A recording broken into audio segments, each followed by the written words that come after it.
Welcome back to the Scrum, folks. We got the full team in here today, live in studio. We're going over the Cup final, all the random tidbits. Where do the Oilers go from here? Where do the Panthers go from here? How did Brian's household take the loss? Our Florida trip? Come on into the Scrum.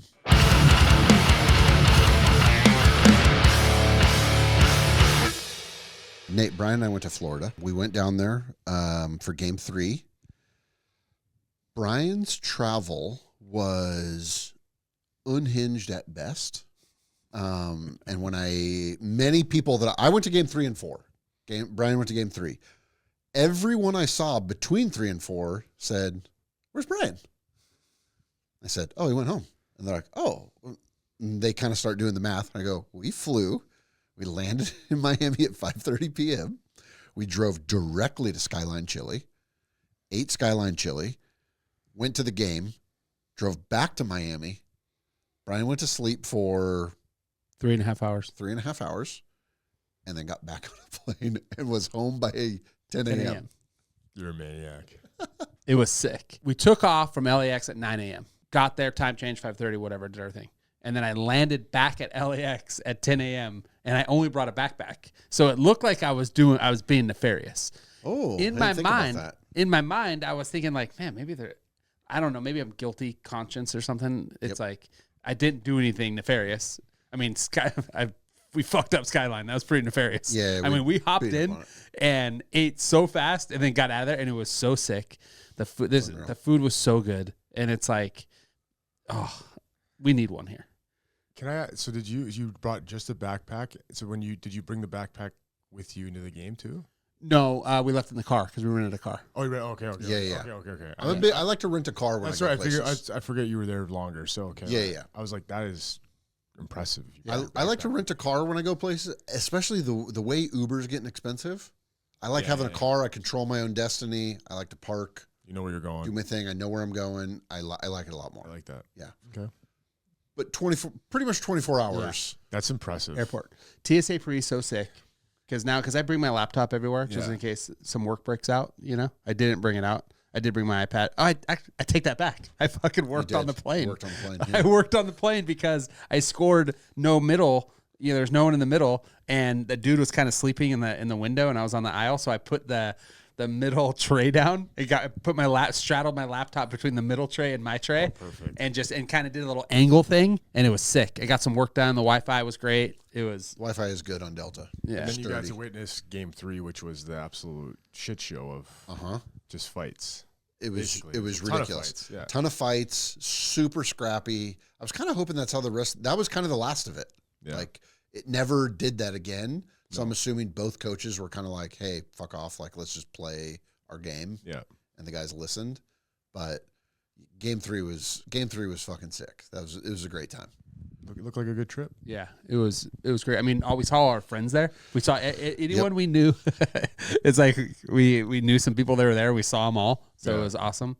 By accident or... Yep. Yeah, we had our buddy's the photographer, Dave, the photographer of the Panthers, and he's like, maybe I'll be able to meet up. I'm like slammed, and we're staying on the concourse eating ice cream out of a goalie helmet. It's a thing they sell. Soft serve out of a goalie helmet with sprinkles. I'm excited, and Dave's just like going through the crowd, and I just grabbed him, and he's like, "Yes, great, hug. How are we doing? Okay, great, good to see you guys." On to my next thing. On to the next. But it was perfect. It's like when you have a person like that, it's like he's here actually working. Like, we're watching a game and we're here for work and we're posting things and doing things, but he's like has a very stressful job. Yeah. Also, he doesn't get a summer break because he also films all the cup parties and stuff. He goes, and it's just like he goes around and helps film everything. So it's like he's been working nonstop for a while. Yeah, we were talking about him last night. You were saying how because he literally he went insane. He goes to all the cup parties. Yeah, he said there's like a handful of them that he hands off to the other guys, but that's like mostly based around like timing. Like they're flying to Europe to do these ones, and he's going to do the ones that are like it's like kind of like that vibe. But he does a ton of cup parties, and it's like it sounds super cool. But also it's like, when you talk about like, oh, it'd be great to like work at the ice cream factory as a taste tester. Yeah. No wonder he's so exhausted. Oh, for sure. And he wears a full suit. He's like very dialed. Like he's great. Yeah. He's worked for the team for a long time. He's worked for the team when they did not win. And so it was A like lot of not He's seen it all. so yeah, exactly. So I remember us having a conversation with him. Actually, I think last year about it, where it was just like the team struggled to get people into the arena and all that stuff. And so now it's like all that hard work and building it, and now they're winning. And I'm sure he's hyped. Yeah, and he mentioned that he was like he's like, the thing that's cool about maybe doing it back to back is he's like, I'm really trying to soak it in this time. He's like, I'm trying to like put the camera down and look around and like really think about like, fuck, we're back in the final. Like, this is awesome. Like, he's like, last year I was running gun, like constantly making content, constantly doing stuff. He's like, this year I'm going to, so I hope this off season he's able to, all these guys are able to just really be in it and be present. Didn't it seem like in the cup presentation, that's what they were doing? They were all just like soaking it in, and they were just letting every guy that's won it for the first time, they're like, you guys go, we're just going to sit back, we're going to watch, we're going to drink our Bud Lights and wait until the cup's handed to us. Yeah, they know. They're like, I mean, all those guys, especially Kachuk, he had fucking like muscle ripped from the bone. And so he was probably looking at it like, oh, fuck, like I'm going to be carrying this thing a lot over the next 3 months. Like, guys, get your time in. Yeah. Let's hand it to all the first timers, get them going. Also, we've got a lot of first timers. We also have a new name on the cup. For the first time ever, the name's Seth. Oh. That's the first Seth to ever be on the cup. I did not know that. Yeah. That's the first Seth ever. First Seth ever. Oh, that's crazy. And it's and they went back to back because Evan Rodriguez last year was the first Evan. That's crazy. Panthers are setting it off. Little factoids. Yeah, little things. That's what lives in my brain. I can't remember like super important stuff. But you remember that. I'll know that. Oh yeah, those are locked in for good now. So yeah, we went to game 3, and then I proceeded to put about 700 miles on a Jeep Wrangler because they put 2 days in between the games. So I drove up to Orlando, hung with the Jelly Roll dudes. Nice. Just had like a super, like when people are like, oh, you guys know this band? Like, yeah, we just have like crazy rock star times. We met up around 1 p.m. and went to Disney World. Me and three of the road dogs. And it was great because we met up and I could just pit like from a mile away. I'm like, oh, there's my friends. Like it's these like 3 scumbags standing outside Disney World. I'm like, oh, there they are. Super easy.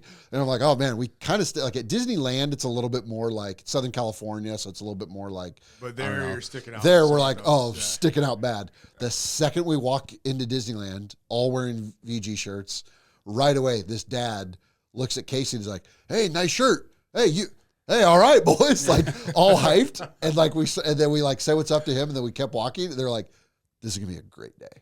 Like right away, we had a VG guy. The second we walk in the doors, I'm like, oh yeah, we're partying at Disney. So we hit that till close, ripped, and then I drove back for game 4. Wow, what a trip! Wait, what happened in game 3 again, and what happened in game 4? 3 was the fights and the wildness. Hold on, you were there. What was the outcome of the game? Did the home team win? Home team took the win in game 3. Okay, and what happened to the home team in game 4? In game 4 was the one where I had the 7 a.m. flight, and they decided to go to overtime and fucking lose.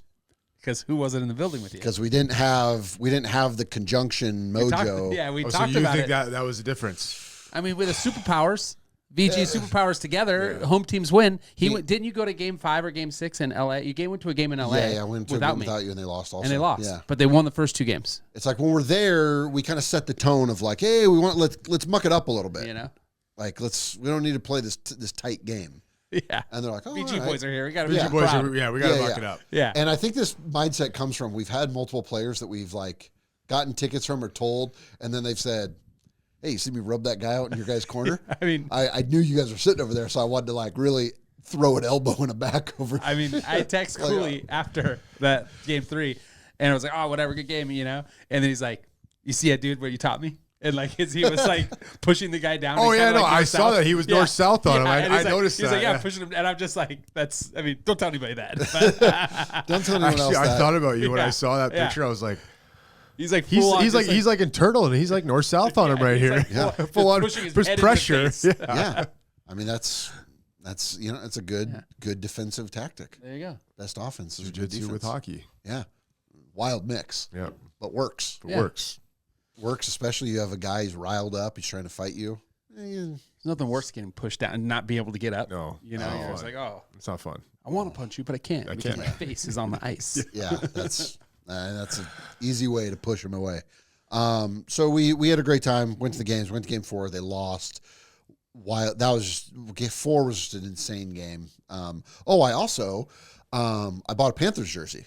On accident. Well, not an accident. I didn't want to. How does that happen? How do you buy a Panthers jersey on accident? Well, I was riding high. Brian Slagle texted me and asked me if I was going. I said, I'm actually looking for a ticket right now. He responds by sending me a ticket because that's just the guy he is. He's the best.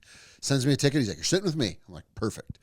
I get in the arena. I get some access to a lounge area where I get a free Diet Coke, the biggest Diet Coke.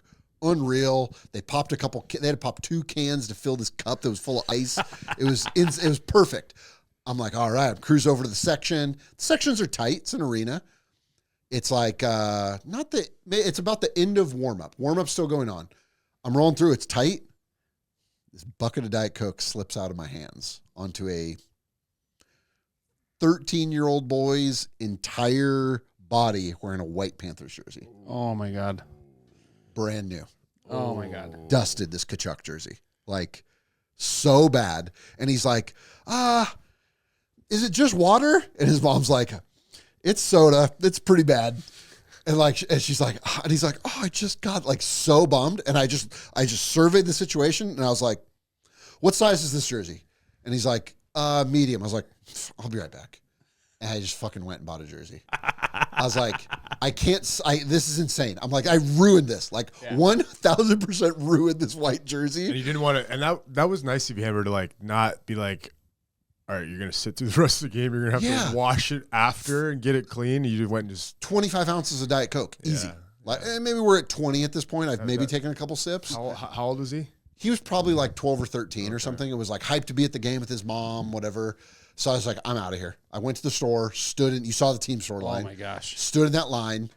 I got in the line though, power move. I got in the line so I could get in the line and then flag down a team person. I was like, hey, I need a medium, this Fanatics Kachuk jersey. And he's like, oh, hold on, I'll grab it for you. Oh, that's a power, that's a pro move right Because the line was crazy. Yeah. And I wasn't going to try to search and like whatever. So I got it done relatively quick. I got back. I'm not saying the section cheered for the section saw what happened. Everybody knew what happened. Yeah. But multiple people around me were like, hey, that was great. They're like, whatever. And people were like, hey, he was so fucking bummed when you like, mom took the jersey, went to the bathroom and tried to clean. Like, it was a whole scene. He's like, I don't think they realized you were actually going to buy it. Like, I think they maybe thought left. I think they thought you were like, peace out. Yeah. Or they thought I was like, oh, I'm going to go get another drink. Yeah. Like, they're like, I don't think they really picked up. And then I came back with the bag and they were like, oh, like this is, and the mom tried to be like, I'll pay, like whatever. And I was like, no, I was like, we can't start the game like this. Yeah. We have to be in a good vibe. I think Kachuk scored 2 goals and we kind of had a thing. After he scored the second goal, the kid was like, whatever. Like they're kind of giving it back and forth. I was like, okay, yeah. You've been hanging out with Maddox. Yeah. Pretty much. Good job, Hammer. I appreciate it. Good job, Hammer. I had to, it's like, I'm going to sit behind you for 4 hours right now with all the pageantry and everything. I'm like, it's a good move. I can't not. I was sitting next to the guy from the tournaments that knew who you were. Oh, nice. Thought I was you. Yeah. And of course he's from Buffalo, so he leans. Everybody's like saying that or whatever. The guy from Buffalo leans in. He goes, "If you want to spill anything, I'm a 58." I'm like, you're fucking great. Like I ran into him in Anaheim during the high school tournament when all the high schools. Oh yeah. Because he was here, and then same thing. Nice. I ran into him at Honda Center, and he was just like, "I met you in." Oh yeah. He's like, "I met you." Yeah. He's like, "You have a kid who plays hockey or whatever." He runs tournaments. They do Chi-Town Shuffle. They did a Notre Dame tournament that we did. Yeah. All the big tournaments. All the big tournaments in like the Midwest. He's like literally every weekend. I like fly on Thursday, do the tournament, fly Sunday night. Like literally every weekend somewhere else. But he's from Buffalo. Super good dude. We watched the game together. Had a great time. It was fun. So series ends, Nate. We were going over, I don't know if you want to call them factoids or at least fun little things. What is your favorite random thing from the final? We have a lot of them. I think the first one is the third line of Lundell, Luosterainen, and Marchand. Yep. 55 points in 22 games between the three of them. Which is crazy.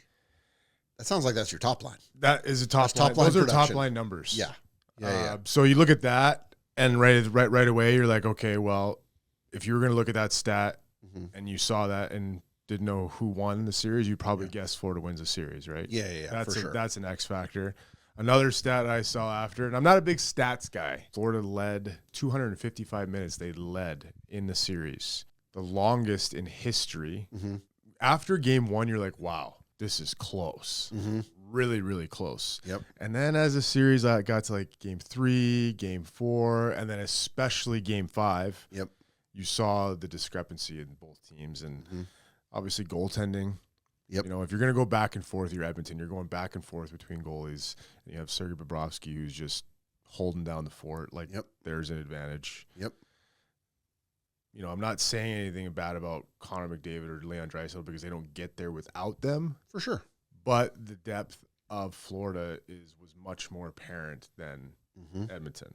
You've got your secondary scoring and guys like Evander Kane. Yeah. He's showing up to games in Rolls Royces and then not doing anything. And you're like, what are we doing here? Like, what mental state are you in that you're all about the showmanship, but like when it comes down to it, you're like, you know what I'm going to do instead? A lot of first period penalties. Yeah. I mean, I just think that we can knock on Edmonton, and I think it just goes now. I'm eating crow a little bit because it just shows to show you how good Florida is. Like to me, they're like the perfect team. Big time. The perfect team. Yeah. Whatever they need from a certain individual, they'll do it. Like Brad Marchand gets traded there, and right away goes to their third line. How good they were, how good those other two guys became. And then you look at like Barkov. Like, did he not score the whole series, right? I don't know if he had a goal the whole series. Sorry, he didn't have one goal in the whole finals. But like, look how much McDavid did.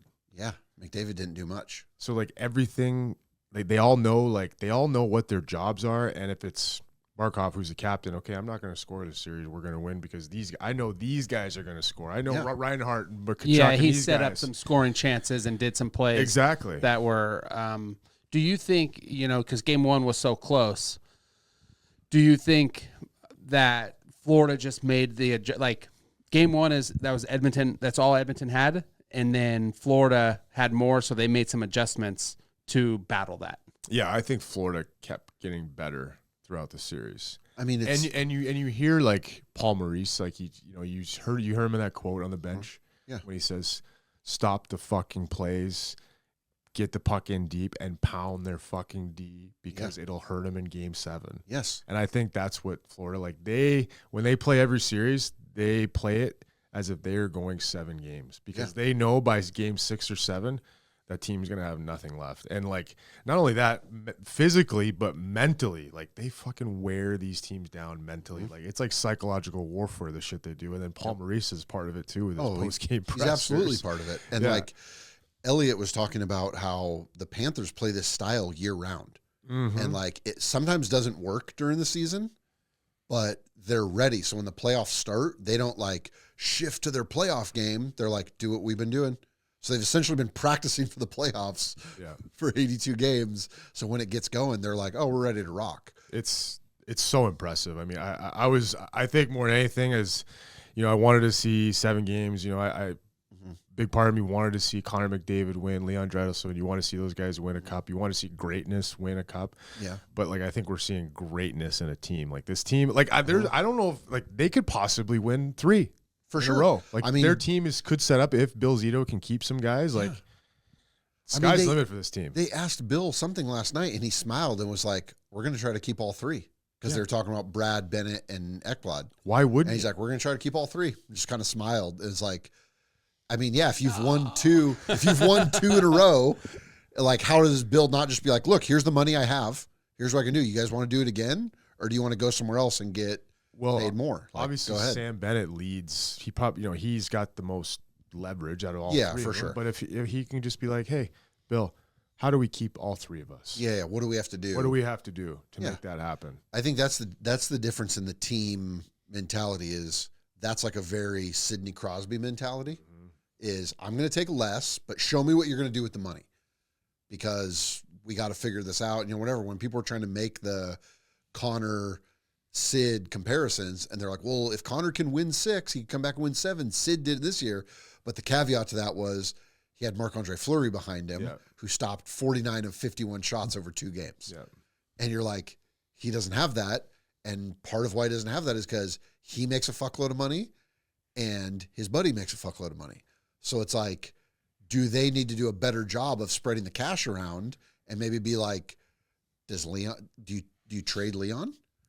No, you can't. You just signed him to a deal. I know, but if that's the problem, I'm sure any team is going to take Leon. I know that for sure. If they're willing to trade him, but you don't.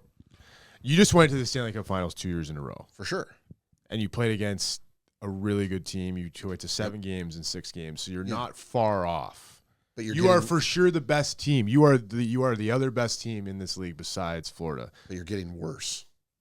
No, not necessarily. You took it to 7 last year. Well, we also thought they were getting worse going into the playoffs. For sure. Right? They had to make some and look adjustments. what they did, and they made adjustments. Right. Yeah. So I think that they don't need to do a lot. But they need to make tweaks in certain areas. Like obviously, what was the issue? Goaltending. Yeah, and their depth. So where does the money come from in goaltending? Because like one of their depth players. Maybe you make a trade, but it's not Connor or Leon. Maybe it's within your core group. Maybe it's a Darnell Nurse. Maybe it's a Nugent Hopkins. Maybe it's an Ekholm. I don't know. Maybe it's someone that is in that core that you have to shake things up just a little bit and make the team makeup a little bit different, like the Leafs have to do.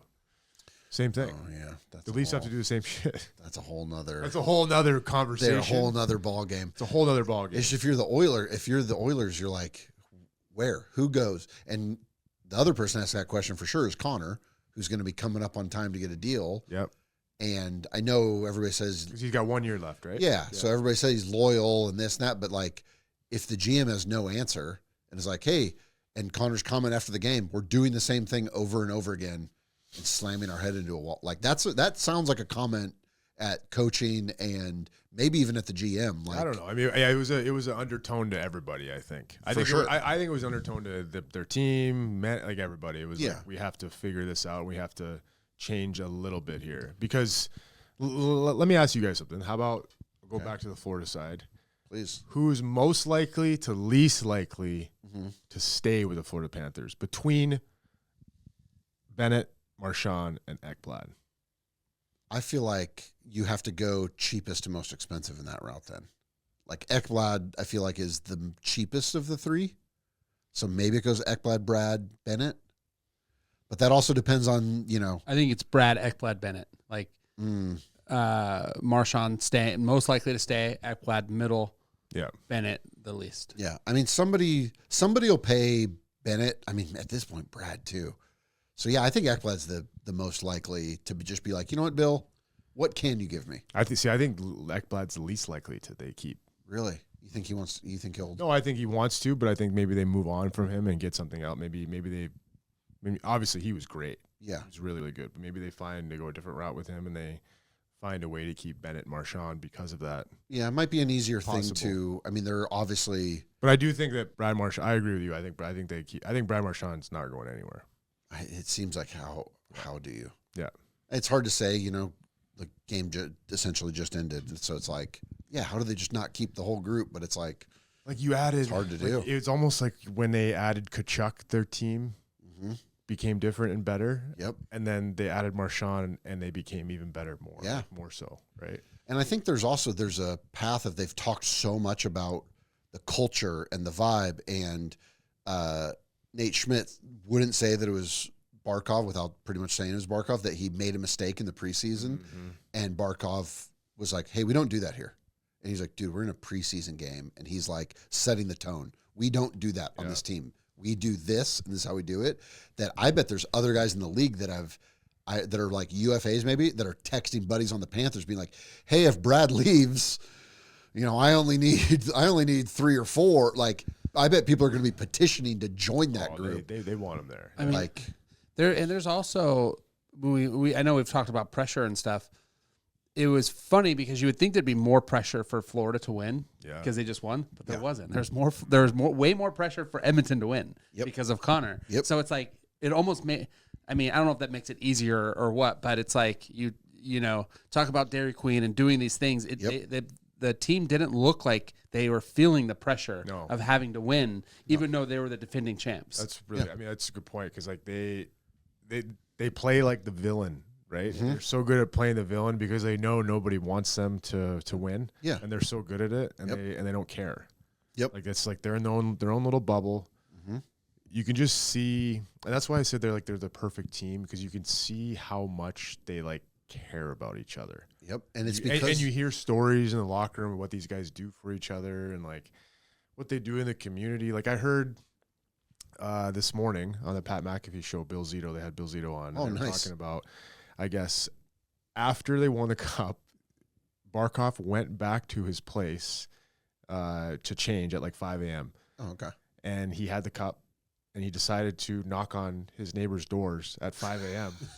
with the cup. What a badass. To share it with them. Yeah, that's it's like amazing. stuff like that. And then you saw that clip of after the game where he's on the ice. While and the he's team. he's celebrating the cup with all the team employees. The arena workers too. Yeah. And they're cheering for him. You know what I mean? He's out there on the ice by himself. So like when you have people like that leading the charge, it's you know, you're set up for a lot of success. Yeah, it's like, and it'd be an interesting thing to review of like how culture is set based around like in Florida. I know they all kind of live by each other, and it's really easy for them to like golf cart to each other's houses and have families over and do stuff as a team. Like when you were saying teams are made off the ice, like how easy is it for them to be like, we're all meeting at this beach, bring your kids, or we're all going to Kachuk's house, we're doing food. Like it's easy to do that. We're like, I don't know if some of these other cities, it's harder to get that team. They live in different neighborhoods. Oh, we have kids, so we live north. We have to do it. Like, I wonder if that plays into it and why they. Sure. I think there's a tight knit community down there, and I think too it helps where you have like Paul Maurice and Bill Zito. They're like supporting these guys. They're like telling them, "You guys need to do this. Like this is your team." Yeah. I mean, you could hear Bill Zito talk about it this morning how much he just genuinely said it. He said these guys are very kind to each other. Yep. Like, and they, you know, like when he's like when Barkov comes back from Finland or whatever, he brings a bunch of Finnish chocolates and they're all on our desks and they're all over the room. Or like the other guys bring stuff and it's just like they just constantly are doing stuff for each other. Yep. Because they care for each other so much. So I mean, you see that in these games and big time. I mean, this team could win. Ooh, is Finnish chocolate good? Oh yeah, they known for that. I know I get Norwegian chocolate delivered to me from my. I think it's all kind of. Is it similar? Yeah, it probably all comes from the same place. It probably is pretty good. I'm excited to not read but listen to the audiobook that Paul Maurice is going to write about the culture of Florida Panthers in a few years. Seriously, you would think it has to. It's going to be so good. I mean, that was one of my tidbits that I had written down was that Paul is the first coach in all major North American sports to go 25 seasons without winning and then win 2 in a row. Yeah, it's crazy. Like he has to whenever he's done coaching, there's such an insane life of consulting and writing a book. I wonder, and being I wonder if he just like something. Did he figure something out, or did he see a group of guys that he could be like, they have it to win. They have something that they can win, and he just guided them and was like, hey, I'm not going to try to change them or whatever. I'm just going to help them get there. You know, where I think some coaches try to change players or try to overcoach or undercoach or whatever. And he was just the guide that they needed to get there. Yeah, no, I have after having Paul Maurice in Winnipeg and then seeing how he operates, and that's such another good point, Brad. On fire. See, Brand's in the zone today. In the zone. I think it's because there's jiu-jitsu connection. He's cooking Paul, again. Yeah. Paul Paul's jiu-jitsu guy. Also jiu-jitsu guy. Yeah. So, but yeah, no, I think to answer your question or to elaborate on that, Paul Maurice was he was not a huge X and O's guy, but he has this ability to feel what's going on in the locker room, feel the team, the guys individually. No, he knows how to communicate with guys. He just has this ability to like get the most out of guys. And I think when he's gone, since he's been in Florida, he's just seen the potential and he's just pushed them to now believe how good they are. Yep. He's a good therapist. And with Paul too, like I tell people what you're seeing in his pressers, like he talks to you like that normally. Like that's Paul. That's great. That's him. Oh, like he is like that. Like when you go in his office or he tells stories to us on the team, like that's Paul. Like he can talk, he can motivate, and these guys, I think he got them to believe in themselves, how good they were, and they believe in him. So I think that it's just a perfect marriage there. That's amazing. Yeah. How did Game 6 go over in your house? I was wondering about our. I was curious too. Our little actually. Oilers fan. I don't know if this is where he finally throws his jersey on the ice. Yeah. Not or throws out or throws it outside the house. Yeah, he's the guy on the TNT broadcast. They just like dips down and comes back up wearing a Marchand jersey and is like locked in. I will say this about Maddox. We're talking about Maddox here. That we've been talking about the Ducks a lot.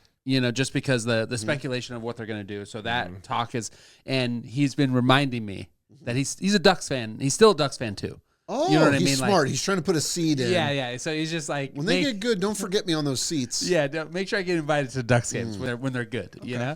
But anyway, so Oilers fan, obviously, and it's being able to see him. He's an emotional kid, so it's like seeing that, when they win, he's so excited. And then when they lose, it's just like, as they're losing, he just gets more and, goes down this path of despair. And he was holding it together when it was 2-0 last night. And then it was 3-0, and he's just like, oh. And then he's kind of looking at the time. And then he actually asked me, he's like, do you think they'll pull the goalie pretty soon? And I'm like, I don't know. And I think there was like 8 minutes when he said that. And they pulled the goalie like at 7 minutes. Yeah. And I'm like, oh, there you go. They're pulling the goalie. And he's like, all right, and they had a little bit of offense, and then the Oilers had a minute, little pressure, and he was just like, you could see him just kind of like, just put one in, yeah. And then the empty netter happened, and then I looked at him, and then it was just eyes watery, and it was just like, because he knew, he's like, That's it. Coming back from 4 with that minute, you just can't. Not against that team. Is you just, and then he was just like, and then it went from being sad and being upset, and he was just like, and then I think. I think Oilers scored one. Yeah. Or maybe they got one back for a minute, and I don't know if they got 5 before, whatever. Yeah. But it was just like, and then when they scored that one, he's like, oh, now they score. Yeah. They're toying with him. Yeah. Bob's like, you know what? Here, I'm gonna go ahead, throw it in, boys. Cole's in here. You go. Pod Cole's in here. Let's pad your stats a little bit, buddy. So he was upset, but I think it's just all part of it. And then I thought about our first time enjoying or not enjoying a defeat. I think it was 2013, in the 2012-2013 season when Detroit was still in the West. For round 1, Detroit, we lose it. We were up. The Ducks were up 3-2 in the series, and then lose in overtime in Game 6 in Detroit, and then come back, and then the Ducks just don't show up in Game 7. Yeah. And at home, and at this time, I mean, I think this was the start of it, and we're there, and we're watching the game, and I'm just like, come on. And then the game ends, and I remember looking at Hammer, and I'm like, that's it? Like, the season's over? Like, it's done? And he's just like, welcome to hockey, bud. This fucking sucks. It was the first year that we started the company, and it was just like, it was the first year that I was like so invested. I was so mentally invested. It's everyone knows. I wasn't raised a huge sports guy, a huge sports fan. Never really been that invested in teams, and it was just like I couldn't believe it was over. I wanted to fight somebody. I left. I remember walking out the games, and there was like Detroit fans heckling people, and he's like, "I'm not used to this." Yeah, and they're like heckling other people, and I'm thinking, fuck, if someone gets in my face, I'm fighting. But I did it, but I could see how that happens. Because you think about the tinge that we don't have of alcohol. Oh yeah, exactly. You realize you're like, oh, I understand everything now. Yeah, I just remember walking into the car and being like, I can't believe it's over. They were so good. The team, it's like I think they won the Pacific that year, and it was like they were good, and it's just like, So I told Maddox that story, and he's just like, oh, thanks, Dad. I feel great now. Yeah, like it didn't help, but I was just trying, He's like, we just lost the Stanley Cup Finals 2 years in a row. Yeah. You gave me an opening round loss, bro. Get out of here. Yeah. But that's it. That's hockey, and that's a team. It's like you feel so. That's what's so wonderful about the sport too. Mm-hmm. It's just like watching the guys. Watching all the players handing the cup off and celebrating, and it's like I'm so happy for them. Not because we know someone on the team, and but it's like when you play hockey, that's what you play for. Every kid plays to touch the Stanley Cup. Yeah. And they've been doing this. I mean, I'm currently living it with my kids of like going to the rink and playing. They started young. Yeah. And it's like, there's no pressure in our house. Like, got to make the NHL, kid. But it's like, still in their minds, they're like, we're playing hockey. Like that could be us. You never know. Yeah. There's no harm in letting it be known that it's a possibility. 100%. Why can't you dream it? You know, yeah. Why not them? So I did. You know? Yeah. So seeing everyone so happy or so excited, like this is what they work for. That's great. And then on the other side, you see the Oilers team, and you can't not feel for them because they're so close. Yeah. And 2 years in a row, so close. So it's like and I think it's easier for someone like me who doesn't necessarily have a team. Like I would have been happy if Oilers won, even though because we know people there too. So it's just like we just want both to have fun, but everyone have a good time. Both, the emotion on both sides it's great. I mean, I'm sure it's in other sports it's the same, or it's similar, but it's just I don't think it's like that in any other sport because I think that's why I think the Stanley Cup's the hardest to win because people care about it more. People care about it more. Guys are, you're not seeing in any other sport guys put their body through what hockey players put their body through during the season. And mentally too, like the mental grind, like the series and the psychological warfare that goes back. I mean, for sure. I agree. Like I never won it and I've been on the other side when you lose it and it sucks because especially as an older guy, like I would just be like, okay, let's just get through the regular season. Yeah. Let's fast through the regular season. Yep. And let's get to the fun stuff. Let's get to the tournament. Let's get to the real tournament. Yep. And then when the tournament was over, you're like, fuck. We're right there. I got to go through a whole regular season again. Yeah. You're like, I think my knee's feeling a little weird. I might be going on IR for a minute. Fuck me. That's like, and a lot of guys think like that because when you're on such good teams, like we were in Anaheim and then like at Edmonton, you're like, God, we were there. Yep. And you only have so many opportunities. For them to do it 2 years. Yeah, only so many opportunities to get there and do it. So I was super good either way. It's like, whatever. It's whoever wins. There's always, every year, there's always great positive stories from everything where you're like, this defenseman's dad had this. Like, it's always something great. Hockey's always great. But once Evander Kane started slashing Tkachuk at the end of the game, I was like, I'm so fucking happy that guy's not winning. I was fine either way. And then I was like, you just cemented everybody that's neutral. You just cemented everybody going, you know what? I'm glad the scummy team won because this is the most bum. And people are theorizing that because people know like guys aren't disclosing injuries, but they know guys are hurt. People were thinking that he knew where that injury was because that's where it was, but it was wrong arm because he was slashing him in that spot. So like this motherfucker is like, oh, he has this muscle is pulled off. I'm going to start hitting him in the arm right there. I'm like, this is a bum move. Yeah.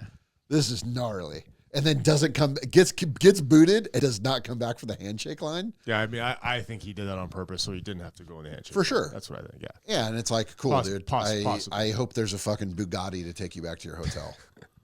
Have a great summer. Hammer gets fired up, too. Yeah. Oh, gosh. Hammer gets fired up. When we got these guys that are rude, I'm like, get out of here. I'd rather Tkachuk say something mean than At one point, when we started the company, we're doing this and we're doing it. Another company reposted an Evander Kane photo of him doing push-ups with stacks of money on his back. Oh, yeah. And I remember that. Yeah, I think he did the phone thing. Yeah. And it was just like, we were just like, this is not who we are or who we want to be, I had a beat on this motherfucker early on. Yeah, and it's just like, and that's just, it's okay to make money. I mean, we all do, everything we do at the end of the day is like, you're working to make money to feed your family and do all these things. But like that type of thing. And I know there is a lane for that and there's people who enjoy that. But it was always, we weren't for that, Yeah.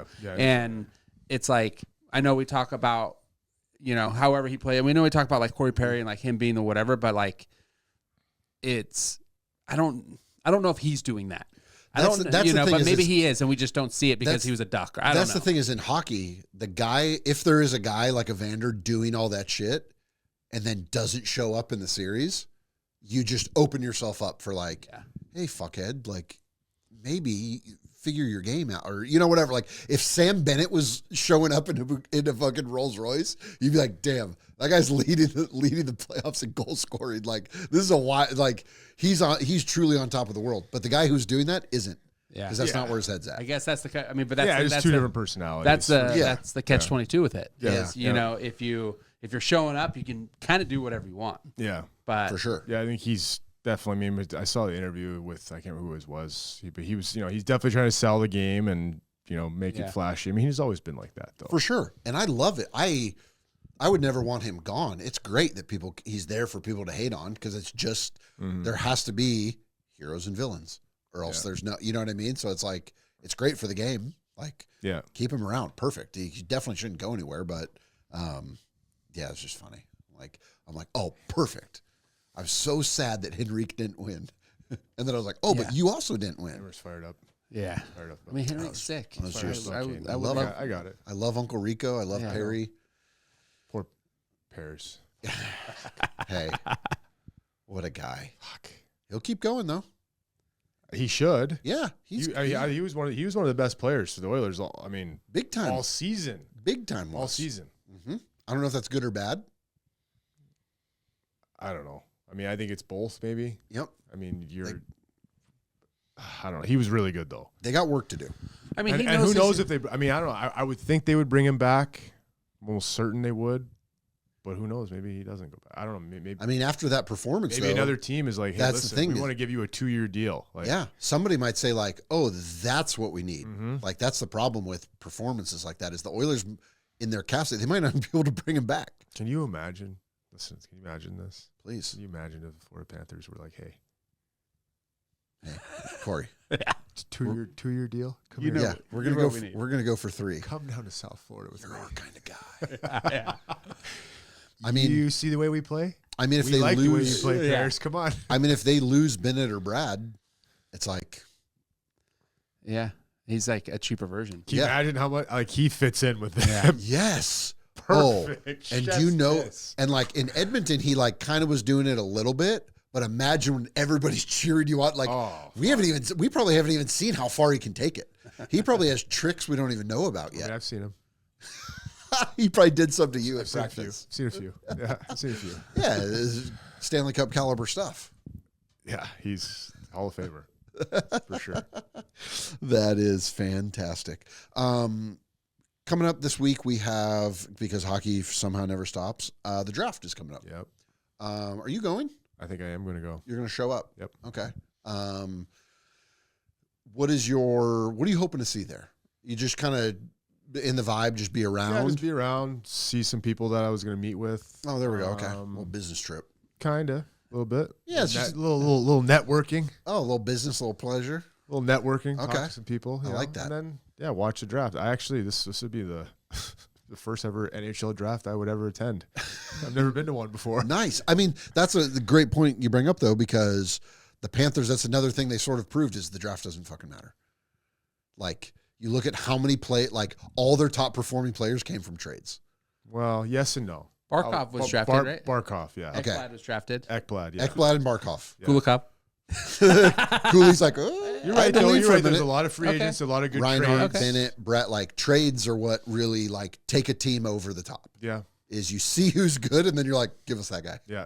No, I mean, he's done a masterful job, Bill Zito, for sure. And Big time. And like I said, watching him on Pat McAfee this morning, he said straight up, he's like, we're going to spend all the money we have. Yeah. He said that. That's amazing. So I mean, that's the thing is like you look at like, I think it was such a good thing for kids going into the draft because there's so much pressure on these kids. And with the combine being last week or 10 days ago or whatever it was, I think it was such a perfect time for those kids at the combine, which is to be so stressful and scary to see, hey, Sam Bennett couldn't do a pull-up at the combine. Yeah. And everybody talks like, oh, is this kid going to be anything? Like whatever. And the fact that he was like, I bet those kids had a little bit more confidence at the combine and we're like, hey, like, I'm not going to worry about this so much. Like, yeah, I mean, I can develop still. Yeah. I think that, yes, it's cool to get drafted and it's cool if you're, first round pick and all that stuff. But like at the end of the day, it's just a little bit of it's a little step, Yep. Cause there's a lot more to go after that. So you see all these guys that are playing. I mean, look at Gustav Forsling. Mm-hmm. He's a waiver wire pickup. Yeah, I don't crazy. Even know where he was drafted, but I mean, yep. Still, like, it doesn't matter. Yeah, it doesn't matter at all. No. And I think that's good for those kids because I'm sure they stress about it and are worried, like, what team they get drafted to, this, that, whatever. Somebody posted the 2011, I think it's the 2011-2012 Buffalo Sabres. Those players now have 11 combined Stanley Cups. Damn. I know. They're like, whoops. Yeah, there's a lot of guys. We fucked up. Oh, yeah, you look, Eichel, Reinhart, and O'Reilly were all on the Sabres together. I know. That's just like yeah. Somebody posted it, and then I loved it. It was like, this is amazing. And the first reply was like, I was just about to go to bed. Because like a Buffalo sports writer wrote it. They're like, come on, man. We just watched the cup get lifted. I mean, that's mismanagement, right? That's just mismanagement. Yep. Because you can't blame that on coaching. You're just, it's just not being managed right. No. You couldn't get the other pieces. Yeah, I mean, we can talk about Buffalo a whole nother time, but I mean, for sure. I'm not trying I to. agree, It's just mismanagement if you have. Yeah, no, they might need their own major, episode. but that's a whole nother. Yeah, Buffalo's a whole nother place. That's a whole other conversation. I mean, the other thing that's insane about the Panthers is the Charlotte Checkers are in the final also. So you talk about pipeline. Usually people leverage the future to win now. Mm-hmm. They get rid of the draft picks. They do this and that. Bill has to go straight from a Stanley Cup final to a Calder Cup final. That's crazy. Like, it's not a bad problem to have. No, not if you're the general manager of the Florida Panthers. No, definitely not. I mean, it's showing Bill is like a hockey genius. Well, and think about because you have all these guys that when you go on long playoff runs, you saw the Black Aces and all those guys that hadn't won. And he knows he's got all these guys that he can just insert into the lineup. And you've heard like Reinhart talk about it, like when he was hurt. It's like, if I get hurt, like I'm not worried because I know one of those guys is going to step in and do the job, or someone else is going to step up. We're just not worried. And is that so? Charlotte made it to the final with probably some of their best players not there up with the Panthers. Yeah. So I wonder, if those guys are allowed to go back now? I don't know if some of them. I think there's a rule where they have to be like on it's called like the clear day roster or something like that in the American League, where they have to put them on the roster beforehand to see if they could make them or allow them to go back to the American League from that. So I'm not sure. We got to look into that because that'll be interesting. That feels like insane if they did this without even their best guys, and then they're come back and just be like, "Hey, I just lifted the cup up here, come down here, try to grab another one." Yeah, that's awesome. God bless them. I will say about the AHL, doesn't matter who wins. Mm-hmm. I think one of the official championship shirts on AHL.com is a VG shirt. Ooh, you heard it here first. There it is. So we did design some. Brian wanted to toss that out there. We are officially AHL licensed. So thanks to our sponsor, VGHC.com.